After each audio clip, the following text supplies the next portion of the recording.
കനാനിൽ വർഷങ്ങൾ കഴിഞ്ഞിട്ടും അബ്രഹാമിനും സാറയ്ക്കും മക്കളൊന്നും ഉണ്ടായിരുന്നില്ല.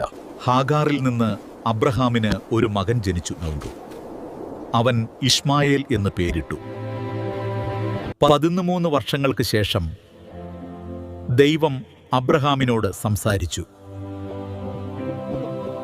നീ അനേക ജാതികൾക്ക് പിതാവാകും. ഇനി നിന്റെ പേര് അബ്രഹാം. ദൈവത്തിന്റെ വാഗ്ദത്തം നിറവേറ്റപ്പെട്ടു. സാറയ്ക്ക് ഒരു മകൻ ജനിച്ചു, ഓരോം ഇസഹാക്ക്. പിന്നീട് ദൈവം അബ്രഹാമിന്റെ വിശ്വാസത്തെ പരീക്ഷിച്ചു.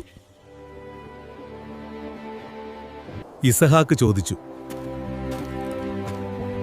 അപ്പാ, യാഗത്തിനുള്ള കുഞ്ഞാടെവിടെ? അപ്പോൾ ദൈവം വിളിച്ചു, നിർത്തുക, ബാലനെ ഉപദ്രവിക്കരുത്. അബ്രഹാം അനുസരിച്ചു.